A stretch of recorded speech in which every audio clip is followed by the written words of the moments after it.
네, 말씀 보겠습니다. 말씀 베드로전서 2장 13절에서부터 25절까지 말씀입니다. 한 절씩 교독하겠습니다. 한 절씩 교독하겠습니다. 인간의 모든 제도를 주를 위하여 순종하되 혹은 위에 있는 왕이나 혹은 그가 악행년들을 징벌하고 선행하는 것을 공상하여 유의하라.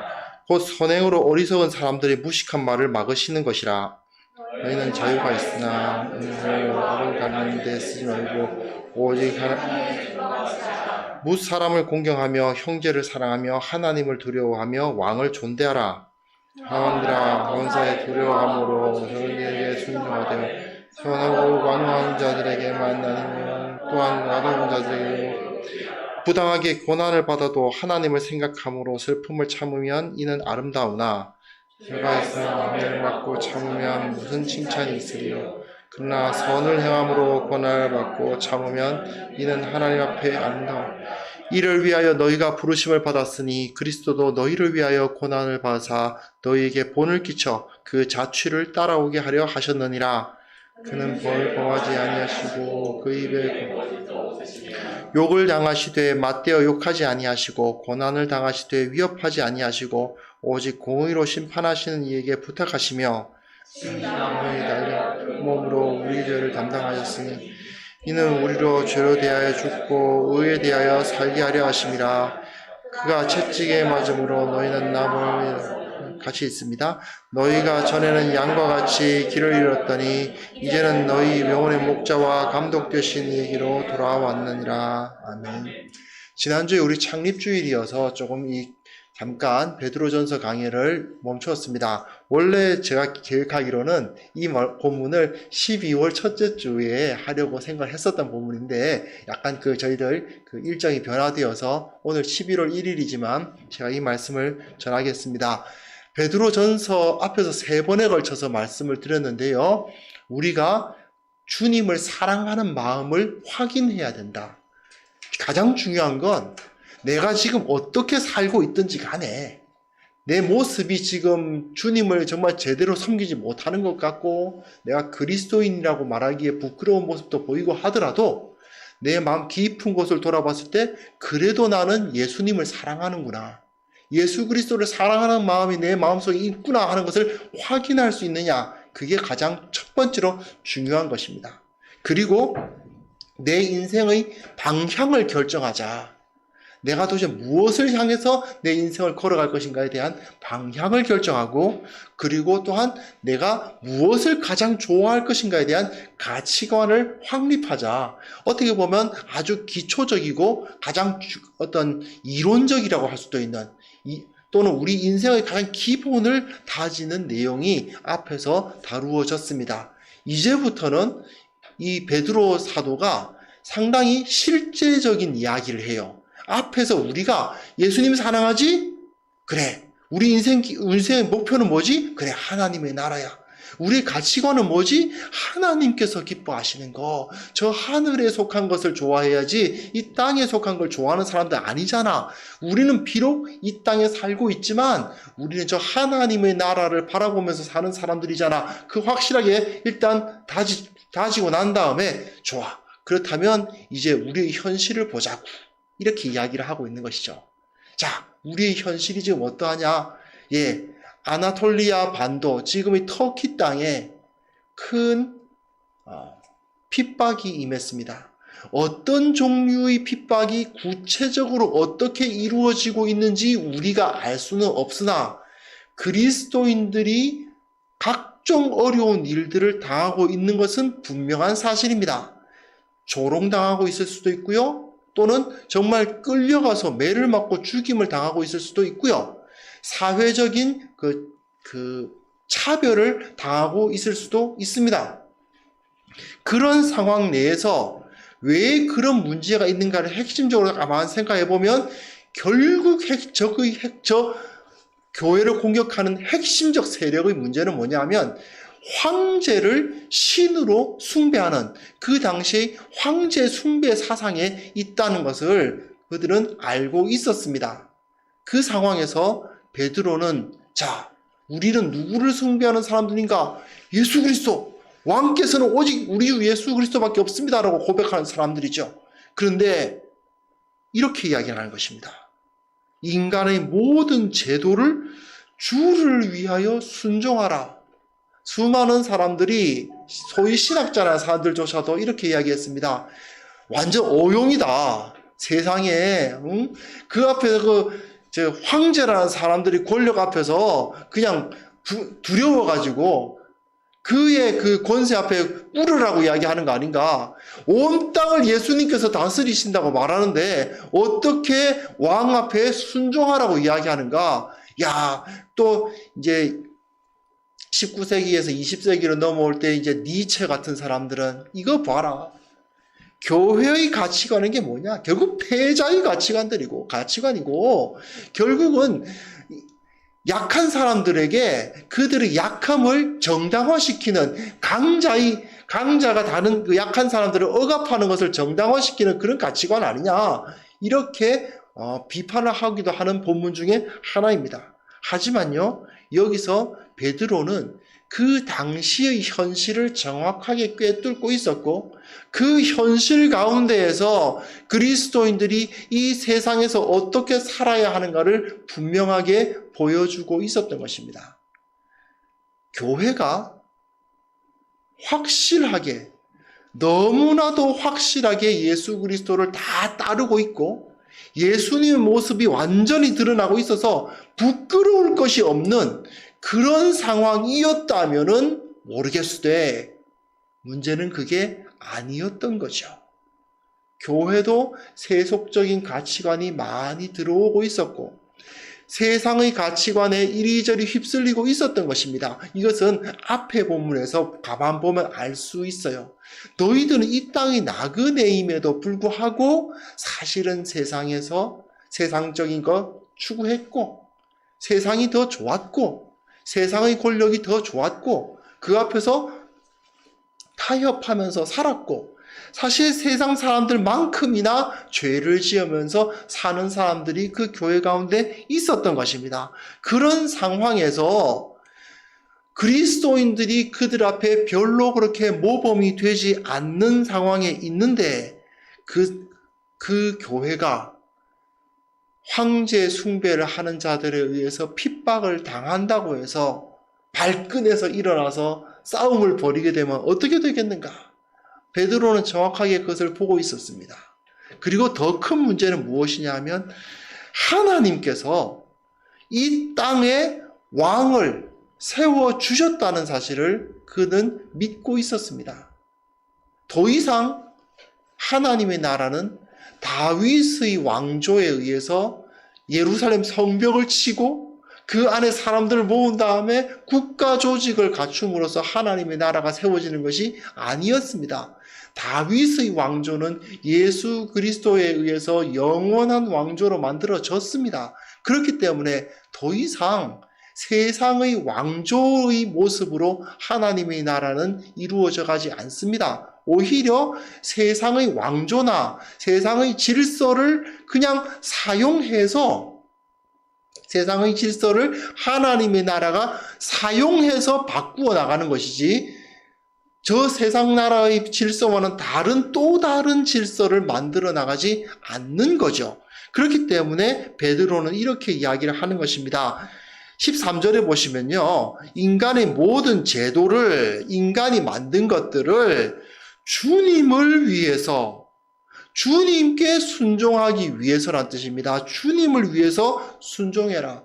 주께 순종하면은 세상의 제도를 순종한다는 것입니다. 혹은 위에 있는 왕이나 이런 말은요. 왕을 위에 있다라는 것은 그 자리, 최고의 자리, 최고 북한에서 쓰는 용어이긴 합니다만 최고 존엄, 가장 높은 사람으로 왕을 인정해 주라는 얘기입니다. 왕은 그래 이 온 지중해를 둘러싸고 있는 대제국의 대표, 대제국의 최고 지도자, 그래 왕 인정해 준다. 또 그가 악행하는 자를 징벌하고 선행하는 자를 포성하기 위하여 보낸 총독이다. 이런 말은 뭐냐 하면 정확하게 번역을 하면 저 총독이 악행하는 사람들은 징벌하고 선행하는 사람들은 찬양해 주는 그러한 포상한다는 것은 찬양한다, 높여준다는 뜻이거든요. 찬양해주는 사람이라고 인정해줘라는 얘기입니다. 왕은 너희들 중에서 가장 높은 사람이고, 총독은 악행하는 사람들은 징벌하고 선행하는 사람들은 높여주는 사람이다라고 인정하고 살라는 것입니다. 그런데 사실은 현실적으로는 그렇지 않았거든요. 현실적으로는 그 총독이란 자들이 다 선했느냐? 그렇지 않습니다. 그 황제라는 자들이 정말 거기서 진짜 존경받을 만한 최고 존엄이라고 할 만한 그런 인격을 가지고 있었느냐? 그렇지도 않았습니다. 가끔은 황제가 여럿일 때도 있었고요. 서로 내가 황제하겠다고 싸우고 있는 상황도 있었습니다. 그런 상황임에도 불구하고 베드로는 그것을 그대로 인정해 주라는 것입니다. 왜냐? 하나님께서 그들을 사용해서 그 땅을 그렇게 다스리고 계시기 때문이죠. 그리고 그 이후에 나오는 문맥이긴 합니다만은 사실은 교회도 마찬가지 아닙니까? 황제가 황제 노릇 제대로 못하는 거 맞아요. 총독이 총독 노릇 제대로 못하는 거 맞는데 교회는 교회 노릇 제대로 하고 있니? 라고 물어보고 있는 거예요. 그런 상황에서 너희도 너희가 맡은 일을 제대로 감당하고 있다고 100% 제대로 감당하고 있다고 말 못하면서 쟤네들이 자격이 없다는 둥, 쟤네들은 안 된다는 둥 하면서 공격하는 그런 어리석은 행동을 하지 말라는 것입니다. 그러면서 15절이 그 말이죠. 곧 선행으로 어리석은 사람들이 무식한 말을 막으시는 것이라 되는데 이게 말이라는 단어는 원문에 없어요. 좀 약간 딱딱하지만 그대로 번역하면 무식한 자들의 어리석음을 잠잠하게 하려 함이라. 선행하는 좋은 일을 많이 해서 무식한 자들의 어리석음을 잠잠하게 하기 위해서 이 일을 해야 된다. 그렇게 표현하고 있어요. 무슨 얘기겠습니까? 세상이 어리석어지면요, 이 바보들의 행진이 되면 세상이 엉망이 되지 않습니까? 근데 그럴 때에 우리는 어떻게 해야 되느냐? 저들이 제대로 못한다고 해서 인정하지 않는다거나 저들이 약하다고 해서 비난만 하고 있는 것이 아니고 일단 저들은 왕은 왕이다. 총독은 총독이다. 어쨌든 간에 그들을 인정하자는 얘기입니다. 왜? 우리가 예수 그리스도의 제자이기 때문이죠. 우리도 예수 그리스도의 제자로서의 또 하나님 나라의 백성으로서의 자격이 부족한데 저들도 부족하지 않느냐? 그렇다면 그것을 인정해 주자는 것입니다. 그러면서 그 가운데에서 우리는 어떻게 해야 되느냐? 이 가운데 선을 행해야 한다는 것이죠. 사실은 세상이 많이 어려워지는 이유는 이제 첫 번째로는 이 무식하다 하면 우리나라에서 욕의 의미가 들어있는데 역설적인 의미를 빼고요. 모르기 때문입니다. 엄밀히 말하면. 사람들이 진리를 알지를 못해요. 예전에도 그렇고 어떤 분도 유명한 분도 그런 적이 있었는데 실제로 여의도 국회의사당에 계시는 그분들이 국회의원들이 하는 일도 아무것도 없고 저 사람들은 그냥 그 세금 도둑들이고 이런 식으로 막 욕하는 분들이 꽤 있죠. 사실 있고 또 유명한 분도 그분도 이렇게 정치를 하고 하는데 그런 말을 하는 경우도 있었지만 실제로는 정말 그분들을 만나봤을 때 그분들이 정말 아무것도 안 하는 세금 버러지들일까요? 꼭 그렇지만은 않습니다. 요즘 최근에 들어서 최근에 의사들이 좀 욕먹는 분위기를 지금 볼 수 있습니다만은 그들이 정말 그렇게 욕먹을 만한 그런 사람들일까요? 꼭 그렇지만은 않습니다. 물론 그들이 100% 지고지순한 인격자들이다? 그건 아니죠. 물론 그들이 최고의 능력자들이다? 그것도 아닙니다. 그러나 그들 나름대로는 해야 할 일을 감당하고 있고 나름대로는 거기서 질서를 세우고 나름대로 자기가 해야 할 일들을 잘 감당하고 있어요. 그런데 밑에서 바라보면은 그들이 형편없어 보이고, 그리고 그냥 손가락질 하기 좋고, 그리고 우리나라 분위기가 워낙에 분노로 가득 차 있다 보니까 욕할 대상이 꼭 필요한가 봐요. 그러다 보니까 계속 그냥 누구를 비난하고 손가락질하고 그렇게 하기 쉬운데, 똑같은 일들이 어떤 일에서 벌어지느냐 하면 세상에서 교회를 향해서 똑같은 일이 벌어지고 있는 것입니다. 쟤들은 뭐 하는 애들이야? 하는 공격을 당하지 않습니까? 이것이 이루어지면 서로 간에 선을 긋고 서로 이제 공격하고 서로 전쟁을 벌이는 상황이 벌어지게 되겠죠. 그러나 베드로는 그렇게 말하지 않습니다. 이 세상은 이미 예수 그리스도께서 통치하시는 세상이야. 저들도 예수 그리스도의 통치권 아래에 있는 자들이지, 저들이 우리의 적이고 우리는 예수님의 통치를 받는 자들, 저들은 사탄의 통치를 받는 자들, 이런 식으로 반으로 나눠가지고 전쟁을 벌이는 것은 어리석은 행동이다라는 것입니다. 그게 아니라는 것이죠. 이 세상 가운데 하나님의 통치는 예수 그리스도에 의해서 나타나고 있으니, 우리가 어리석게도 그것을 알지 못하고 어리석게도 그 무식한 사람들처럼 행동하다가 오히려 더 큰 어려움을 당하지 말도록 하자라고 이야기를 하는 것입니다. 그러면서 16절 17절에 이야기를 하잖아요. 우리는 자유인이야. 우리는 자유인이지만은 자유인으로서 종과 같이 다른 사람들을 섬길 수 있어야 돼. 그래야만 다른 사람들을 공경하고 형제를 사랑하고 하나님을 두려워하고 왕을 존대하는, 자, 무사람을 공경해. 무사람이란 말은 안 믿는 사람들까지 다 포함한 겁니다. 17절에 보시면요, 무사람을 공경해라. 믿는 사람이건 안 믿는 사람이건 다 존대를 해주는 겁니다. 그러면서 또 어떻게 해요? 형제는 누구겠어요? 믿는 사람들이죠. 믿는 사람들을 사랑해야죠. 하나님을 두려워해요. 하나님을. 우리는 하나님, 예수 그리스도의 나라에 속해 있는 하나님을 섬기는 사람들이에요. 그런데 또한 왕을 존대해요. 온 세상 사람들을 다 공경하고 형제들을 사랑하고, 형제들을 사랑하고 세상 사람들을 배척하는 게 아니라 온 세상 사람들을 다 존대하고 형제들을 사랑하고, 하나님을 섬기며 왕은 배척하는 게 아니라 하나님을 섬기면서 또한 왕을 존대하는 그런 삶이 그리스도인들의 삶이다라고 이야기를 하고 있습니다.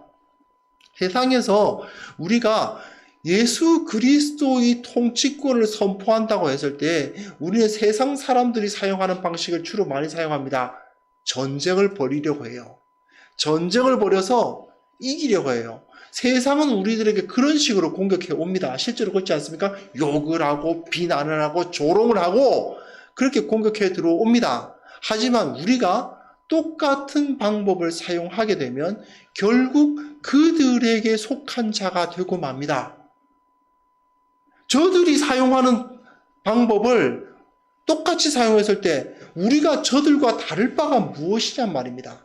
베드로는 그것을 지금 바라보고 있는 것이에요. 그래서 18절에 보시면 사환들아, 종들아 이렇게 이야기를 하는 것입니다. 사환들아, 범사에 두려워함으로써 주인들에게 순종하되 선하고 관용하는 자들에게만이 아니라 또한 까다로운 자들에게도 그리하라. 좋은 주인도 있지만 나쁜 주인도 있습니다.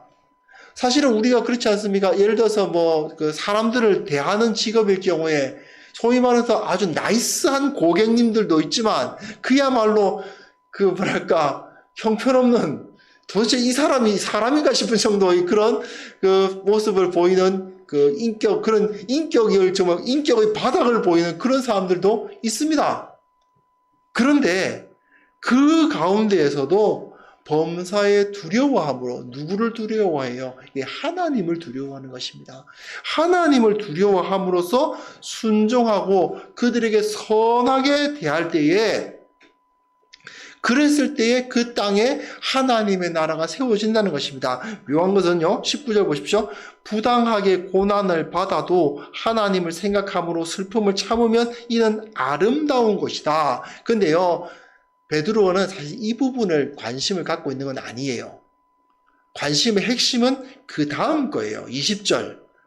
19절은 부당하게 고난을 받고 그러나 하나님을 생각하면서 슬픔을 참는 모습, 그게 우리의 진정한 아름다운 모습이긴 한데 베드로는 현실을 알거든요.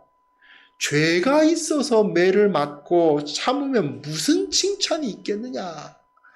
실제로는 그리스도인들이 세상에서 잘못해가지고 죄를 지으면서 실수하고 똑같이 이기적으로 굴고 똑같이 싸움하고 똑같이 저들과 함께 막 주먹다짐 해가면서 그렇게 싸워놓고는 그래놓고는 어려움 당했을 때 무슨 칭찬이 있겠느냐라고 지금 베드로가 말하고 있는 거예요.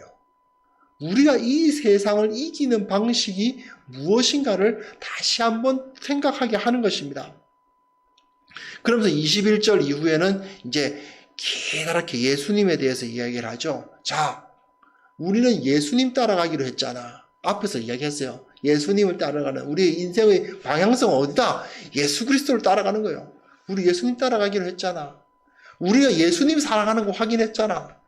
우리 예수 그리스도의 그 하나님의 나라에 속하기는 것을 우리 가치관을 잡았잖아. 그렇다면 우리가 부르심을 받은 것은 무엇이겠어? 예수님처럼 고난받는 거 아니겠느냐? 예수님도 억울한 일을 당하셨다. 22절에 그럼 죄를 범하지 않으시고 그 입에 거짓도 없으시고 욕을 당하시되 맞대어 욕하지 아니하시고 고난을 당하시되 위협하지 아니하시고 오직 공의로 심판하는 이에게 부탁하셨다. 예, 실제로 그리고 누가 승리하셨는지는 우리 알 수 있죠. 예수 그리스도께서 승리하셨지 않습니까? 친히 나무에 달려 그 몸으로 우리 죄를 담당하셨다. 다른 사람의 죄를 자기가 담당해주는 그런 데까지 이르러 주셨고 그로 말미암아 이제 모든 사람들이 25절에 너희가 전에는 양과 같이 길을 잃었더니 이제는 너희 영혼의 목자와 감독 되신 이에 돌아왔느니라. 보라, 너희들이 전부 다 길 잃은 사람들이었는데 예수님께서 그렇게 하시니까 어떤 일이 벌어졌느냐. 너희들 봐, 지금 다 예수님 편이잖아. 자, 생각해 보십시오.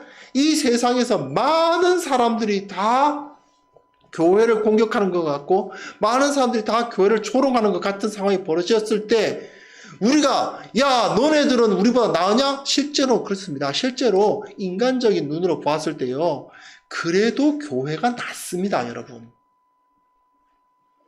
그거는 확신하셔도 좋습니다. 가끔 요즘 뭐 교회가 이제 뭐 이 전염병 옮기는 온상인 것처럼 막 비난하시는 분들이 있지만 어제 무슨 뭐 이태원의 사람들이 뭐 바글바글 했다면서요. 예. 실제로는요, 교회가 그렇게 심각한 문제를 일으키고 있는가? 그 비율을 봐야 될 거 아닙니까? 교회가 얼마나 많은데요. 그렇죠. 그 수많은 교회 중에서 한두 군데에서 문제가 터지고 있을 뿐이지만 그것을 가지고 교회 전체를 매도하는 것은 사실은 무식한 자들의 어리석음이 맞습니다. 그렇죠? 이 15절에 말하는 무식한 자들의 어리석음이에요. 실제로 저도 이제 그 목사로서 이제 하지만은 어디 가서 목사 임내하고 다니는 건 아니다 보니까 가끔 전도하듯이 이렇게 택시를 타면 전도를 하든지 이런 대화를 하게 되는데 예전과 다릅니다. 택시 기사들이 막 그 태도가, 교회에 대한 태도가 다릅니다. 예, 최근에 들어서는 그리스도인들이 특히 교회가 많은 조롱 또는 비난을 당하는 것도 맞습니다. 사실은 제가 며칠 전에 여기 이렇게 앉아 있는데 여기 건물이 있잖아요. 그래서 서로 간에 이제 워낙에 이 전염병, 이 코로나19 이것 때문에 다들 힘들어요. 여기 건물에 있는 모든 직장인들이 지금 다 힘듭니다. 매출도 잘 안 나오고 힘듭니다. 근데 지나가다가 여기도 교회가 있네 이러면서 지나가요. 무슨 뜻이냐? 그 대화를 하면서, 여기도 교회가 있네? 이 말은 무슨 소릴까요? 여기도 전염병의 온상이 떡하니 앉아있네? 이런 식의 표현인 거죠. 사실은. 예. 조금 기분이 나쁘긴 했지만, 예, 제 얼굴, 제가 바로 나오는데, 물론 저한테 들으라고 한 얘기는 아니고, 제가 나가려고 하는데 또 그 사람들 그런 대화를 하다가 지나가다 보니까 얼굴이 마주쳤어요. 빙긋이 웃어졌습니다. 자, 사실은 우리는 억울한 일을 당하고 있죠. 솔직히 말하면 억울한 일을 당하고 있습니다. 우리가 정말 그 문제를 일으킨 것도 아니고 우리가 이 세상을 이렇게 힘들게 만든 것도 아닙니다. 그러나 이런 일을 당할 때일수록 우리는 오히려 우리가 주님께 더 가까이 나아가고 주님을 더 닮을 수 있는 기회임을 인식할 필요가 있습니다. 억울한 일을 당할 때에 그 억울함에도 불구하고 예수님께서 행하셨던 것을 실천해 나감으로 말미암아 결국은 어떤 일이 벌어집니까? 예수님이 아무도 없이 홀로 십자가를 지신 것 같고 외로이 아무도 그와 함께하는 사람이 없는 것까지 십자가를 지시는 것 같으나 결국은 어떻게 되었습니까? 지금 온 세계의 가장 큰 종교는 예수를 믿는다는 종교예요. 캐톨릭, 러시아 정교회, 개신교도들 다 지금 예수파가 온 땅에 얼마나 많습니까? 모두 다 나는 예수님의 편에 서겠다. 홀로 십자가를 지신 그분의 편에 서겠다라고 말하고 있잖아요. 우리가 세상에서 이 일을 감당할 수만 있다면 답은 단 한 가지.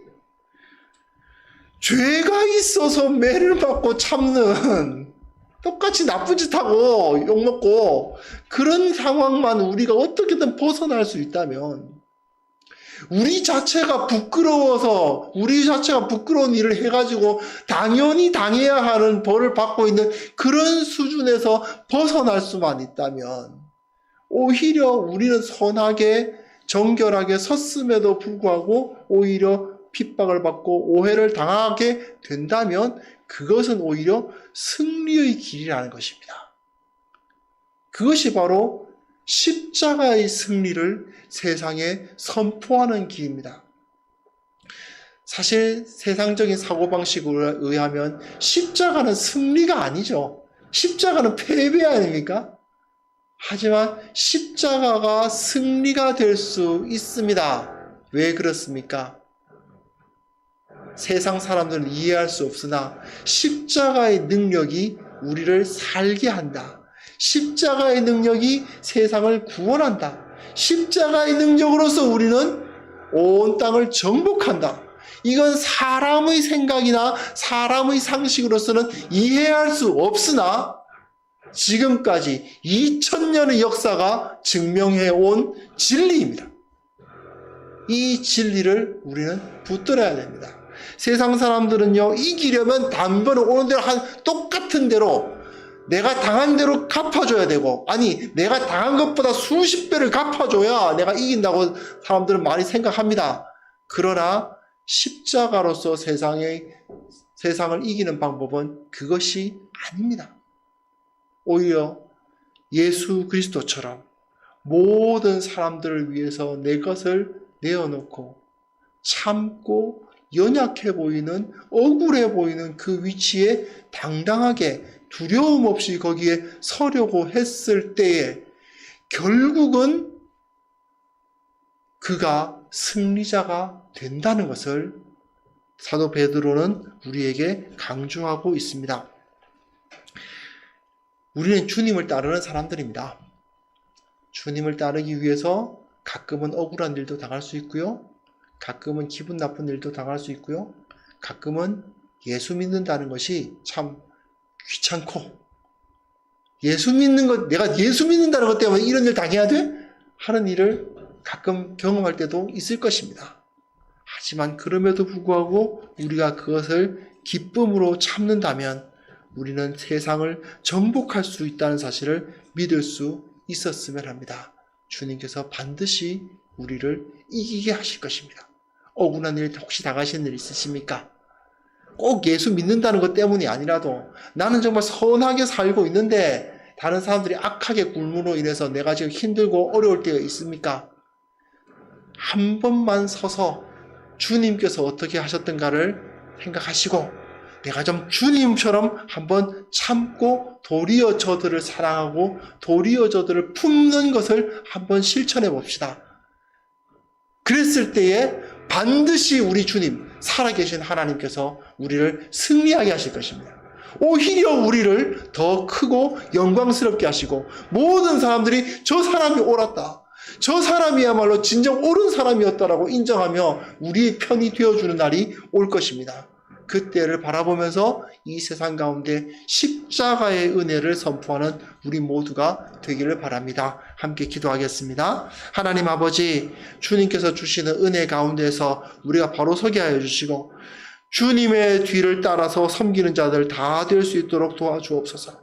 비록 우리가 부족하여서 주님의 뒤를 따르기에 참으로 가끔은 두렵고 가끔은 억울하고 가끔은 정말 화가 날 때도 있지만 그 모든 것들 주님의 은혜로 이기게 하여 주시고 세상을 십자가의 방법으로 예수 그리스도 우리 주님의 방법으로 이겨내어서 이 가운데 세상에 하나님의 영광을 드러내는 자들 되게 하여 주옵소서. 예수 그리스도의 이름으로 기도합니다.